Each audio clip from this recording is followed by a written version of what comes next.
Ngal daw kada kayo amin na po. So magandang araw po sa inyong lahat. So i-update lang po natin yung ginagawa nating modular cabinet dito sa Barangay Matayong, Cabero na Tarlac. So pakita uli natin kung ano yung mga ginagawa nila.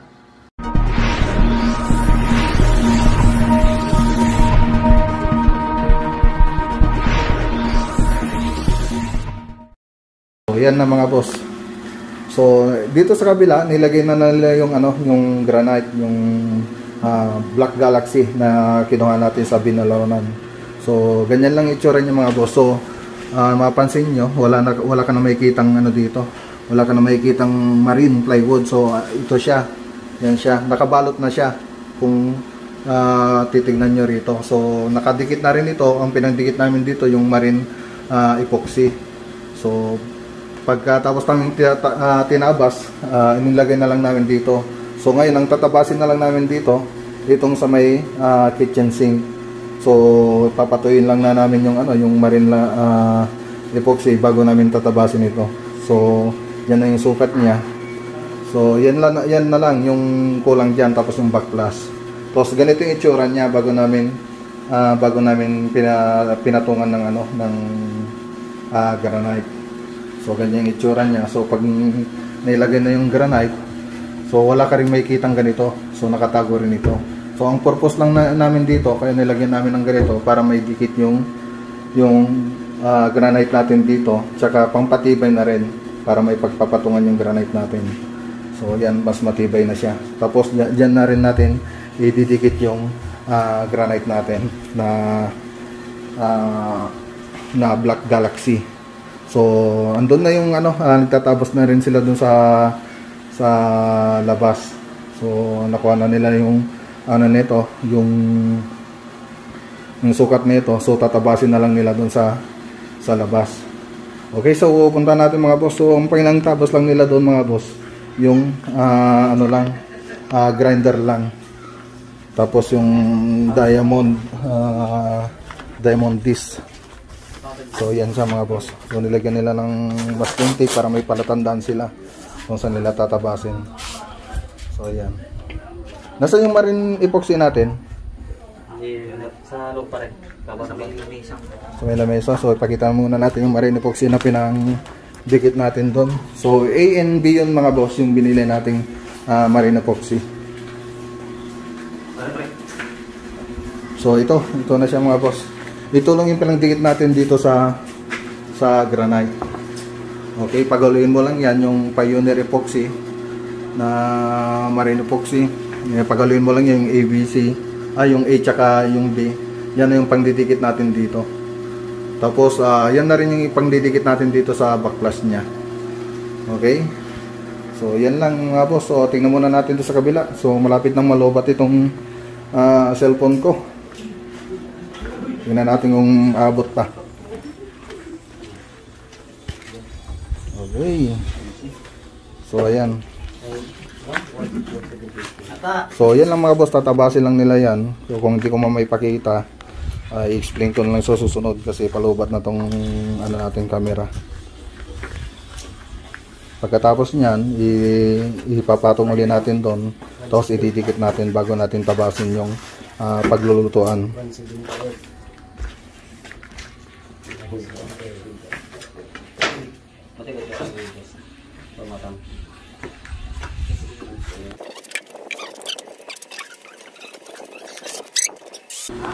Okay mga boss, so pasensya na at nalobat yung camera natin kanina. So natabas na nila yung granite kanina, so ididikit na lang natin. So gagamitan natin ng marine epoxy, Pioneer epoxy. So A at saka B yung nito mga boss. Ito yung gagamitin natin pandikit sa granite.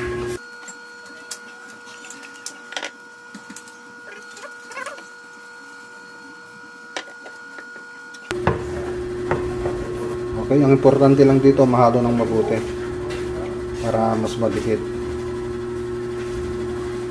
Kung gaano karami yung A, ganun din yung karami yung ilalagay mong B.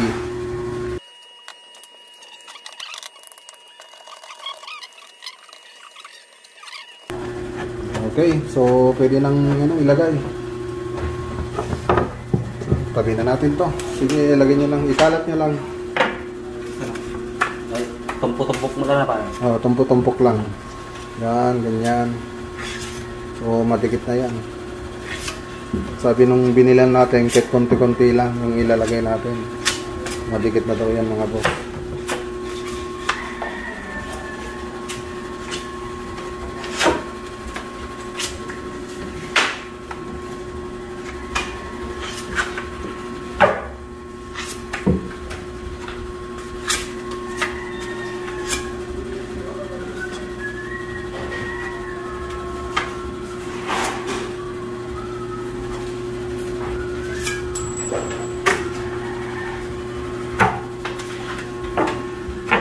Lagyan nyo rin sa gitna.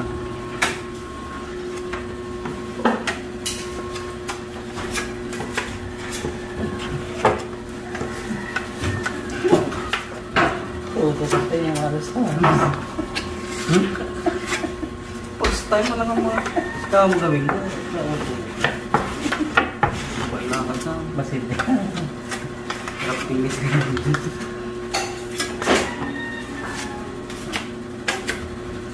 Okay. So, kunin nyo na. Okay.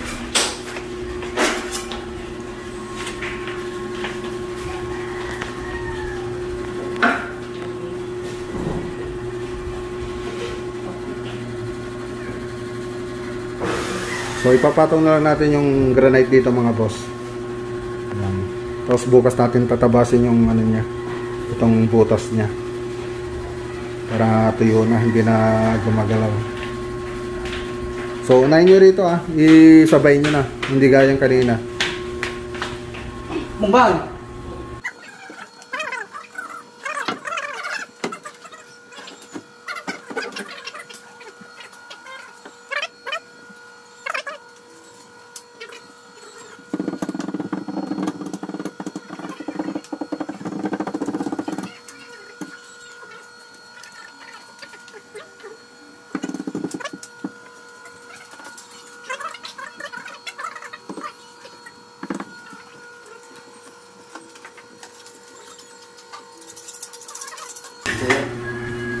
Okay. So, susunod ang ilalagay natin dito sa sa yung backflash niya. Pero bago natin nilagay 'yon, bubutasan pa natin ito. Pero bukas na nila ito bubutasan mga boss. So, balikan na lang natin ito pag natapos nila. So, papaliwanag ko na lang iba sa susunod mga boss. Okay, magandang araw sa inyong lahat mga boss. So, nimbag nga bigat kada kayo amin na po. So, i-update lang po natin yung project natin dito sa Barangay Matayong Cab, Herona, Tarlac. So, yung project natin modular cabinet. So, unang naging project natin dito, ceiling, tapos yung pintura ng loob ng bahay. Tapos ngayon yung kitchen cabinet. Tapos nag-additional ulit sila na ipapagawa daw nila yung mga cabinet sa kwarto. So ang ipapakita natin ngayon yung cabinet dito sa yung kitchen cabinet dito, yung modular cabinet. So yun, natapos na nila. So ipapaliwanag natin mamaya kung ano mga ginawa nila, tapos kung ilan yung nagastos nila dito sa kitchen cabinet nila dito na pinagawa sa amin. Okay? So tara mga boss. So dito muna tayo mga boss. So dito nga pala nag-order na sila na nagpagawa na sila ng Korean blind. So yan yung Korean blind. So ang gumawa diyan si Nobi Rowan. So makikita niyo diyan sa sa screen. So kung gusto niyo mag-order, kontakin niyo na lang siya sa Facebook. So marami siyang so ipapakita ko na lang yan sa susunod na video pag natapos itong bahay na ginawa natin. So parang isiningit ko lang dito sa video mga boss. Okay? So dito nagbabapping na lang si Paribal. So tapos na. So nililinisan na lang niya. So yung may binigay kasi na pang bapping yung si Crystal Granite sa amin. So yun yung ginagamit ni Paribal. So yan daw gagamitin namin pag na-install na namin itong granite. So dito ang ginawa nila, so pinakita ko na rin yung nakarang video. So may 4 na drawer tayo rito, tapos mga pinto. So tapos naglagay na rin tayo ng 2 kick dito. So kasi marami kasing sa amin na dapat daw may 2 kick yung ginagawa namin. So ayan, naglagay na tayo ng tukik dyan para pag naghugas daw tayo dito, hindi daw masakit sa baywang. Okay, pag may ginagawa tayo rito. So ipapalob mo yung paa mo, yung parang ganyan mga boss. Nakalob yung paa mo. Yan, so salamat sa nag-comment doon at nagkaroon ako ng idea na may improve itong gawa natin. So dito meron na rin tayong nilagay na ano dito, exhaust fan. So may installation yan dito. So yan yung ano niya, yung tubo niya. Tapos dadaan yan doon sa taas dito, tapos lalabas siya rito. So yan yung labasan niya. So yan yung labasan niya mga boss. Okay. So yun, doon lalabas yung mga usok. Tapos dito may oven tayo rito na pinaglagyan natin ng gumawa tayo ng lagay ng oven. Tapos dito naman yung microwave, so naka fit na rin siya rito sa yung cabinet natin. Tapos itong electric na gasol, yung induction, so naka fit na rin siya dito. So may butas ito mga boss, nilagyan namin yung butas, tapos ipinit na lang namin itong induction nila. Tapos gaya rin dito. Tapos dito sa kitchen sink, ganun din. So binutasan din namin ito. So nung nakarang video, hindi ko na-record yung pagbutas nila dyan. So grinder lang po nila yan mga boss. Okay, so dito, tapos dito pala mga boss, nagpalagay si madam dito. So parang lagayan ng plate mat yata yung gustong ilagay dyan. So may pinakita kasi siyang picture sa akin. Sabi niya maglagay daw ako ng ganyan. So ayan, naglagay ako ng ganito. So lagyan daw ata ng plate mat. Plate mat ba yan? O ewan ko kung ano. Basta may pinakita sa akin ganyan yung itsura niya. So ginaya ko na lang. Tapos dito sa bar counter natin, so may wine rack na tayong nilagay rito. Dito sa bar counter natin. Tapos dito naglagay rin tayo rito ng pinto para yung iba pwedeng ilagay rito mga boss. Ibang pwede nyo nang ilagay, may ilalagay nila doon. Tapos dito sa taas, so yan yung itsura nya. Okay, so ayan, binuksan ko na para makita ninyo. Okay,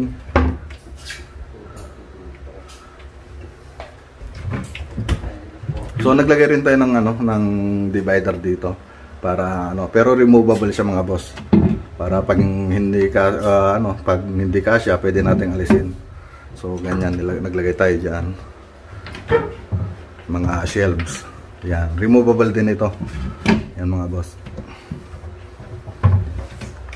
Ito rin. So yan yung ginawa natin. Tapos nakasukat na to dito sa yung 3D model ko kasi na ginawa rito. So nakasukat siya lahat dito. So kung anong itsura ng 3D model, ganun din yung mangyayari doon sa kitchen na gagawin natin. Siyempre mag-iiba lang yung yung ibang size niya pag bumili kayo na ito. So yan, so pag dumating yung mga material, dapat kasi pag nagpagawa kayo ng ganito, meron na kayo na ito, microwave oven, tapos yung induction nila, tapos ito, saka yung itong natin, rinse hood natin mga boss. Dapat nakabili na kayo para may actual natin na sukat. Kasi mag-iiba kasi yung sukat niya. Kung wari ito, mas malaki ito. Siyempre mag-iiba na rin itong drawer, ganyan. So mas maganda talaga kung yung mga gamit ninyo andyan na bago namin lagyan ng kitchen cabinet. So yan. So tapos yung nito mga boss, ano ba yun, yung granite nito, pinakita ko naman sa inyo kung saan ko binili. So nakatipid tayo dyan. So siyempre pag sa iba ko bumili, kaya sa mga malalaking hardware, kaya ng malaking hardware dyan, medyo mahal din yung ganito, yung Black Galaxy. So may mas mura din dyan na na granite, katulad ng Pink Purina o kaya yung Salt and Pepper, mas mura yung mga yon. So dito nakamura tayo rito kasi kilala natin yung kinuhanan natin. So matagal na nating suki. Tapos marami na rin tayong inibigay na project sa kanya, kaya nakamenos tayo rito. So kung sa regular na price na bumili tayo ng ganito, baka papatak ito ng nasa 40 ganyan, 40,000 ito pa lang itong ginamit natin dyan. Yan, so maraming salamat kay Crystal Granite at binigyan niya ako ng discount dito sa ginawa nating project. So ngayon yung ang ipapakita ko na lang dito kung paano ginawa. So itong kasi pinakita ko nung nakaraan, so i-review ko na lang kung paano nila ginawa ito. So unang ginawa nila dito, nag-frame. Okay. Nag-frame sila, so i-drawing ko na lang. Hindi makita masyado. So sandali lang mga boss ha. So dito sa sa modular cabinet, ang unang ginawa nila, nag-frame sila. So ganito yung unang ginawa nila. Yan, nag-frame silang ganyan.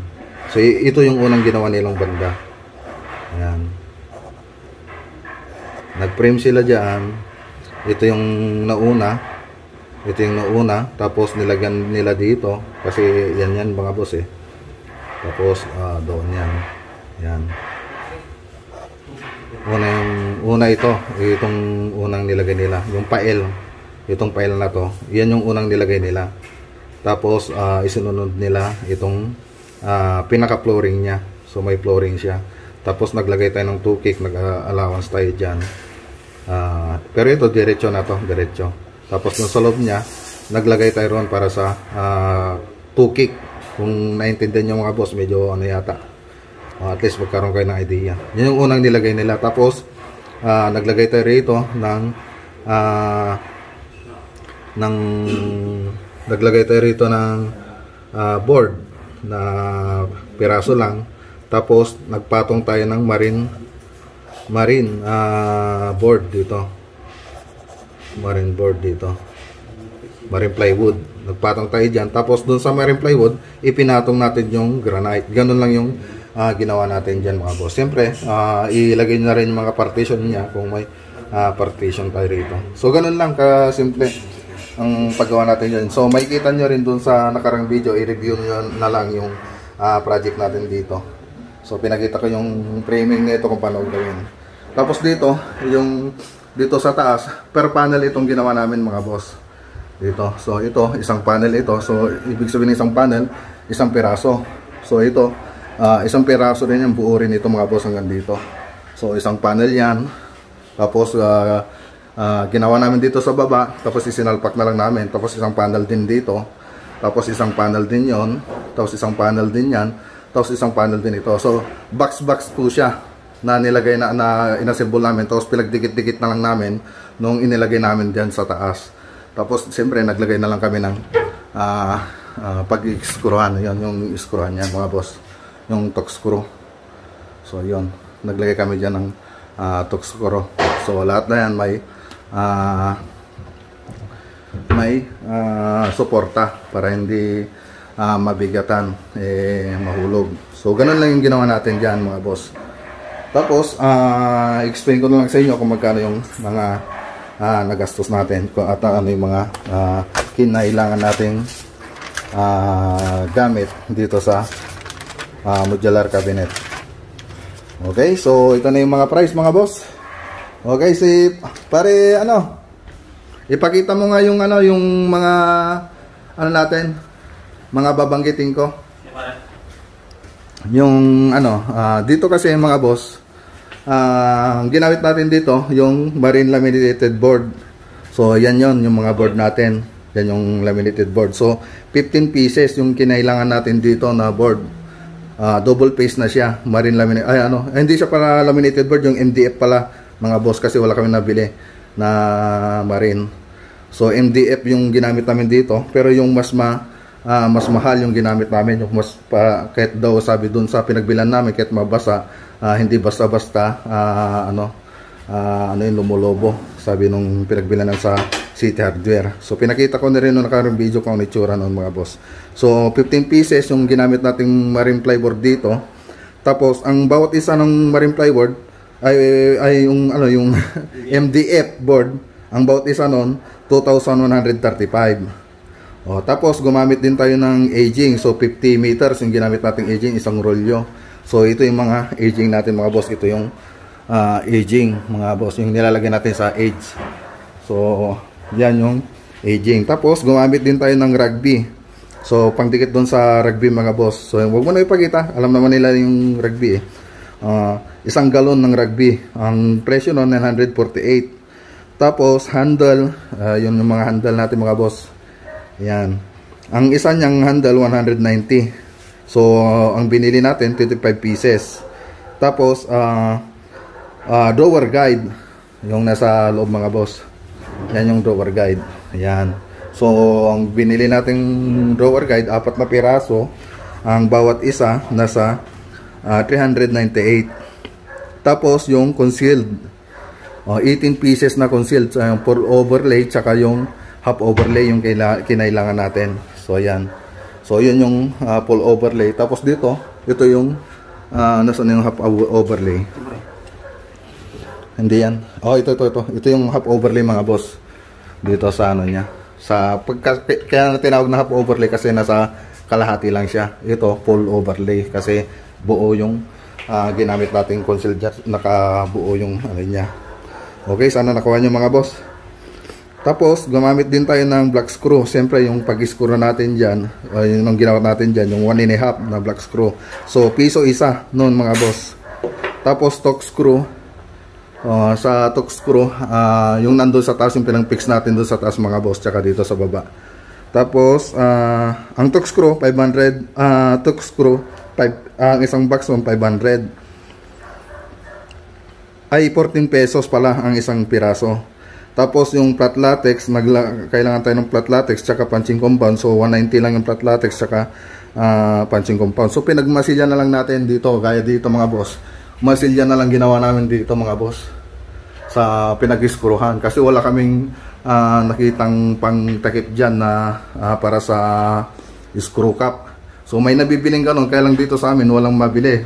Tumitingin ako dun sa online, wala rin ako makita sa Lazada o kaya sa Shopee. So maganda sana kung mayroong may alam dyan, i-comment dito kung saan binibili yung screw cap natin para di na kami nagbabasilya. So ang ginawa namin, diskarte na lang ginawa namin dito. Binasilyan namin yung lahat ng ng black screw, pinag-screwan namin ng flat latex tapos punching compound. Tapos dito sa gumamit rin tayo ng kitchen sink. So ayan yung kitchen sink natin. So malalim siya. Ang presyo niyan nasa 4,500 ang isa. Tapos yung marine plywood, yung natin dito, nilagay natin dito sa top yan. So 2 piraso yung binili natin. So nilagay natin yan tapos bago itong granite. So ang presyo ng marine plywood 1,350 ang isa. Okay, tapos silicone sealant. So naggumamit din tayo ng sealant dito dito sa ibabaw niya dito. Naglagay tayo ng diyan para maganda yung edge niya dito sa ibabaw. Naglagay tayo ng sealant tapos dito. So ito yung silicone sealant na ginamit natin na kulay black. Tapos gumamit din ang silicone sealant nasa 150. Tapos yung celery battle net. So ito yung mga boss. Yung battle net, so ito siya. Yan siya. Okay, lagayan ng mga betchin, ganyan, paminta. So ang isa niyan nasa 2,724. Tapos yung marine epoxy. So yun ang ginamit natin sa pangdikit dito, mga boss. Dito sa granite. Yan. So ang presyo ng marine epoxy ay nasa 195, yung A at B. So dalawang maliliit yung kinailangan natin. So bali naging 390 na siya. Tapos dito sa yung isa pang ginamit natin dito, yung granite. So itong Black Galaxy na granite. So makakamura kayo kung hindi Black Galaxy o kaya yung Formic, yung Pink Purina, mas mura po 'yon, o kaya yung salt and pepper na granite. So ito medyo mas mahal ito kasing Black Galaxy kung ikukumpara mo sa ibang granite. So ang presyo niyan 27,260. So binigay sa akin na lang na 27,000 yan. So ang sukat ng granite natin nasa 150 by 60. Tapos dito 170 by 60. Tapos dito 215 by 60. Tapos gumamit din tayo ng para sa flashback. Ito yung nasa flashback, ito yung mga boss. So ang size niyan 20 by 215. Tapos 20 by 230. Ito siya mga boss. Okay? So yan yung mga materials na ginamit diyan. Tapos ang labor niya, ang total ng labor niya lahat, labor and materials, nasa 111,746 yung total nito, labor and materials. So nakasahod na sila, nakapagpasahod na tayo, tapos nakabili na rin tayo ng mga materials. So nasa 111,746 yung pumatak dito sa kitchen nila, cabinet. So ang wala pa dyan, siyempre hindi ko pa sinali yung sahod ko dito, tapos yung panggasolina ko, yun ang hindi nakakwenta. So hindi ko nakinenta yung mga boss. So siyempre lalaki yung itong gastos natin dito, kung pati yung mga pinanggasolina ko o kaya yung sahod ko, yung kinento ko rito. Siyempre andito rin ako, nagtuturo rin ako, kaya pinapasyalan ko rin ito, kaya bumili ako ng mga materials na kailangan dyan. So madadagdagan pa yung 111,746. Siyempre medyo matagal din nilang ginawa ito mga boss, itong cabinet. Nasa 3 weeks din ba ginawa? Medyo matagal din pa kasi mga boss. So medyo mabusisi ka rin kasi mga boss. Itong kulang 3 weeks yata na ginawa ito, itong cabinet natin. Okay, 111,746. Siyempre kung kung kayo magpapagawa, nakadepende pa rin yung price niyan, kung magkano yung papasahod niyo sa labor niyo. Kung medyo yung labor niyo mahal yung tanggap niya sa bawat sa ganito, siyempre tataas pa yon. Yung sa akin kasi hindi naman masyadong mataas yung mga labor ko, nakasa katamtaman lang naman yung presyo namin. So kaya mababa. So pag yung sa iba siguro, pag yung isang skills nila sumiseldo ng 800 o kaya 700, siyempre mas mataas na naman dito. Yung hindi lang 111 yan. Okay, so yan lang mga boss. So yan yung gastos natin dito sa kitchen cabinet. Okay mga boss, so yan na mga boss yung kabuuan ng project natin dito sa Barangay Matayong Cab, Herona, Tarlac, yung kitchen cabinet. So may gagawin pa tayo rito mga boss, yung mga cabinet sa mga kwarto. So yan mga boss, sana nakatulong itong video natin dito sa mga lalo na sa mga nagpapagawa ng bahay dyan at sa mga gustong gumawa ng ganito mga project. Sana nagkaroon kayo ng idea kung magkano yung magastos ninyo.